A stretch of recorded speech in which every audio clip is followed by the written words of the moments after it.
Notting Hill Carnival, a celebration of culture. Oh my God! Literally,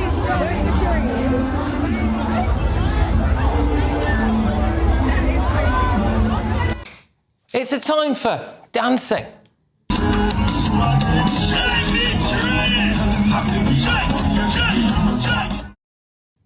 Even the police get involved.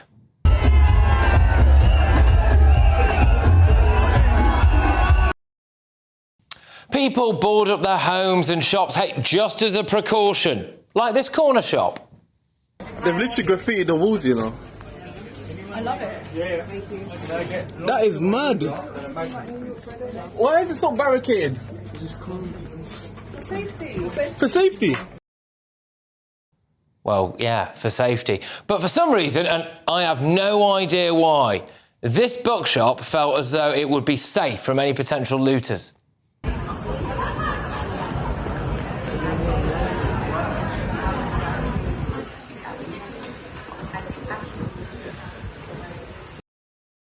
Look, people are just having fun, they're having a good time, but not this resident.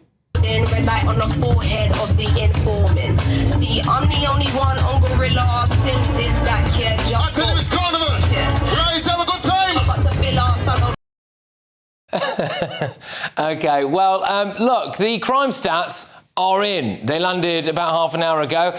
There have been 423 arrests over the 2 main days of Notting Hill Carnival. 2 people have been stabbed. So the updated number of arrests on Sunday was 200.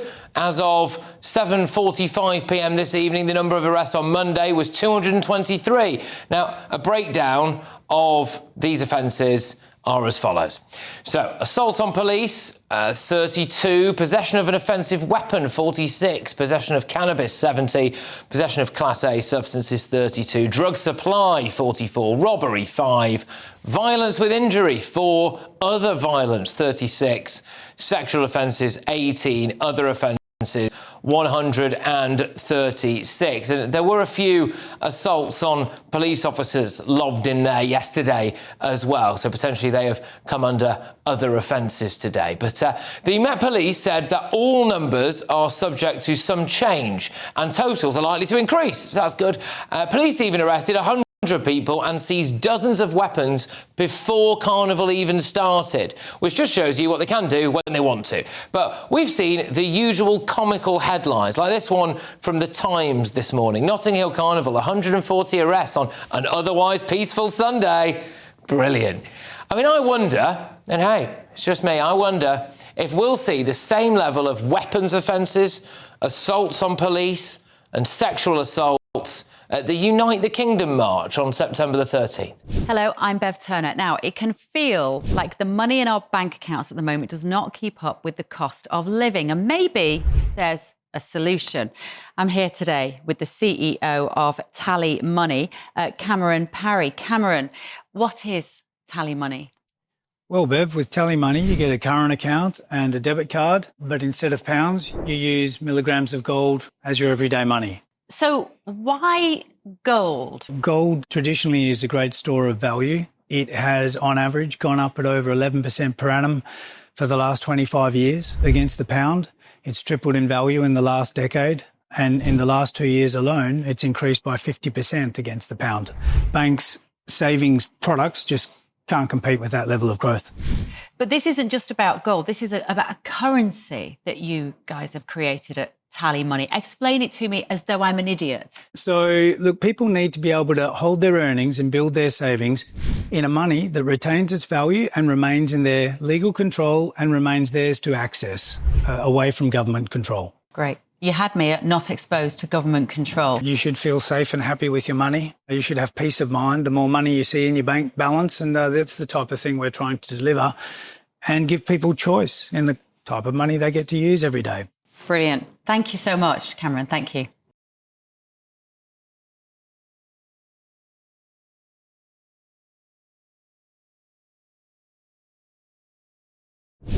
Anyway, let's get the views of my panel. We have got journalist and broadcaster Linda Jubilee. We have got political commentator Russell Quirk and journalist and broadcaster Benjamin Butterworth. Well, thank you very, very much. I might start at the far end and work my way down tonight, I think.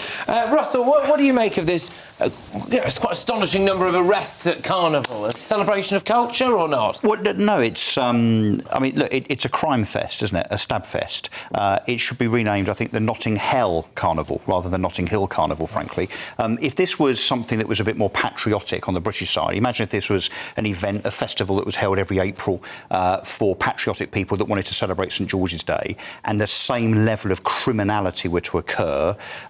Typically, I mean, it looks like this might actually be a light carnival in terms of crime. Yep.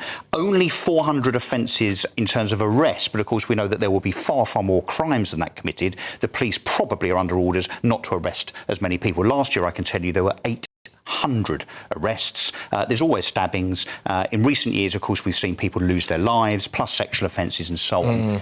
This has got to be banned, for goodness sake. I mean, the poor people that live there. Now, I know you can argue, well, that poor woman in the window there that looked on aghast at what was going on yesterday and today. I mean, maybe she's an American that sort of, saw Notting Hill, the film, and thought, well, I'd love to go and live there, and didn't realise that there was a carnival there for 2 days of carnage every August.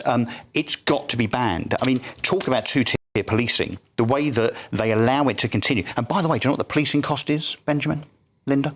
No. £12 million for the weekend every year. £12 million of our taxpayers' money to police the carnage. OK, so earlier today, I was just nipping to the local shop, and where I live, you kind of get the spill out from Carnival, and I saw some people coming back, and actually looked quite jovial, looked quite nice. It was, I gave them a bit of a wave. I was like, hey, we had a good time. Yeah, we have, yeah. Got what I wanted from the shop, and then I came back from the shop, and there were 3 women who were using the Jamaican flag to cover another woman as she squatted down and urinated on the car next to mine. And I just thought, brilliant. That's great, isn't it? Dear. So stuff like that. But I suppose mostly it's just people having a good time, Linda. Sort of. I did go one year, and I thought it was horrible. I know I sound old-fashioned, and maybe it's just my age, but it was hot and it was sweaty and there were too many people, it was too noisy, and I don't, for one, like spending a day sitting on the curb eating jerk chicken. Thank you. So I never went again. I'm a girl who likes a decent pub garden with a few roses round the door and a half pint of dry cider. Thank you very much.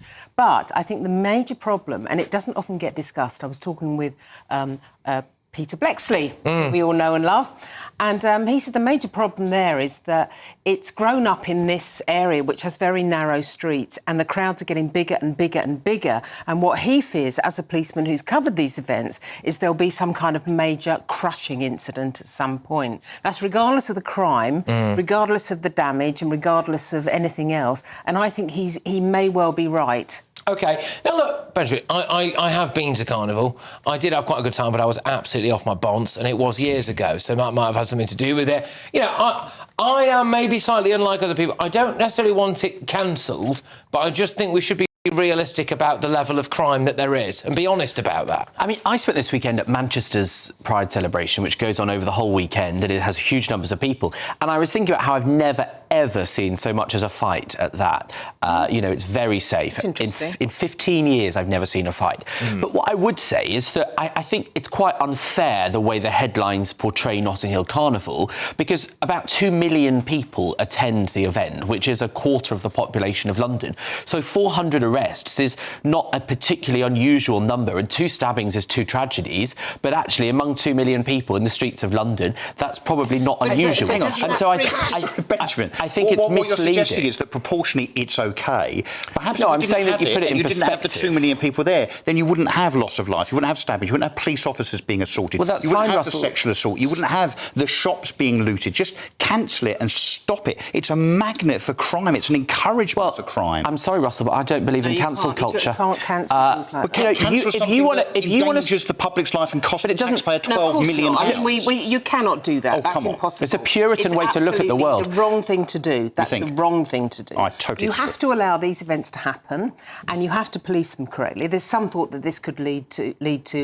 Hyde Park. I'm not sure whether that's feasible, but you do need to adjust these events. But you can't just ban them. Yeah, but how do you police it? Because we don't live in how North do you police Korea, it? But do we Russell. spend £20 million and have more police officers? Do you really think that would stop the stabbings and the sexual assaults? But can I just say though, it's not going to. It's not a policing that's not issue. what by this it's inbuilt criminality in it's that not. environment. No, I don't well, of course it think is that's true. because we see the numbers every I don't like single it, but I year. don't think it's true. I don't think your point is true. Of course, Well, you don't think the facts of the criminality is true? No, I think that the we've just read facts out. are there, and the facts are there for many big events, and you look to the police to police them correctly. But hang on, I went to the Rolling Stones last summer. I went to the Rolling Stones. There were about 80,000 people there. I didn't stab anybody, and I didn't see anybody getting stabbed. Well, let me put this to you. I think it's September the 13th was supposed to be this Unite the Kingdom march in London, right? And so we could be getting, I don't know, potentially, let's just say, we're going to pick a number out of thin air, about 1 million people. Let's just say 1 million people turn up to it. I mean, there won't be 1 million people because that would be the biggest march ever. OK, fine, all Which right. is how many won, 1 million won the Iraq War march. OK, fine, all right. Well, let's just get 500,000, whatever you want to say. I could be wrong about this, but I hope I'm not wrong, because that would have meant it's kicked off. But I don't know if we're going to be getting all of these weapons arrests, the drug arrests, the sexual assault arrests that we are there. However, the media is going to cover those two things very differently, aren't they? We have the Times there, largely peaceful. Apart from the 140 arrests. You've got the BBC just doing, celebration of colour, this isn't Carnival, hey, fantastic, look at all the brightly coloured outfits, all of that stuff. Whereas I think this Patriots March, whatever it's called, is going to be treated as this big far-right fascist event through London, and people are going to be told to... Where everyone will be kettled. Yeah, everyone will be kettled and arrested for dropping their phone on the floor or whatever, as we saw in Westminster last summer. I'd like a good Patriots March. That would be a really good... I mean, the truth is... It will be treated differently. Be there. But it will be treated differently. With the St George's flag.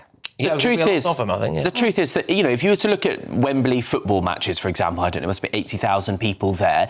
I dare say there are lots of drug offences or under-the-radar drug offences that happen in a place like that. So some of it is to do with the nature of the event, that people are out, having a fun time, for want of a better phrase, and so that invites that kind of behaviour. And so there's lots of police, so there are probably more people in possession of illegal substances that get caught and doing drug dealing than would otherwise, but that's the nature of it. And I'm afraid you just can't live in this Puritan way where you say, because you don't like it, because it attracts some problems, that the 1.99 million people that have a great time because it is largely, not entirely, but largely a celebration of Caribbean culture. Do you think they get a bit of slack there? No, quite the opposite. Well, you say that, but I do think, genuinely, again, I'm not saying we should cancel it. I'm not really of the view to cancel it. However, I do think, really, just looking at it on paper, if you had an event like this every single year and it wasn't a celebration of Caribbean culture, it would be cancelled. No, actually, I think some of the criticism is quite racially coded. It's the idea of sort of angry black people that can't be controlled. I think that's the way some people try to perceive it when they say there's been so many crimes, when actually those crimes are relatively not that high. It doesn't make it OK, but it's the nature of 2 million people. And just think about the huge contribution it makes to the economy there. There'll be so many small businesses from that community that will thrive on this weekend. It probably keeps them afloat all year. Hang on, we're gaslighting the hell out of ourselves in the audience here. If we honestly think that just because there's 2 million people in a place, that proportionally there are bound to be, for instance, 800 arrests, loss of life, people being stabbed, police officers being assaulted, sexual assault, rape, people urinating in the streets. I mean, how many people come into London on a daily basis as commuters? I don't see people stabbing themselves or stabbing other people at Liverpool Street or urinating on people at Waterloo Station. Yeah, but with all due respect, Cross, I think you struggle to find a football match. Or looting the local Costco or Starbucks. Just because there's a gathering of people, it doesn't mean there's an excuse for them to misbehave. I think you struggle to find a football match where people don't pee out. There is also the fact that everyone boards everything up like a few days in advance. They feel like they have to do that because they have to, though. Yeah. And that implies something, doesn't it? Yeah, I know. I mean, I'm of the view that maybe it should be moved where it would be easier to police and you would neutralise the possibility of a big crashing event, because I think we're very, very close to that some years. And they, you've only got to think about Hillsborough and what can happen. You could have a lot of people who would die in that event. And I think that is the real danger. They've talked about ticketing it so that you could manage the numbers. I suspect it would be impossible because it's such a porous place. The London Underground is supposed to be ticketed. No people. You have to ring-fence Notting Hill. It's just impractical. Yeah. Well, I don't know. Well, we'll see what happens. I mean, the reality is, I would have thought that the only people with the serious power to cancel it will be the London Mayor or the Commissioner of the Police.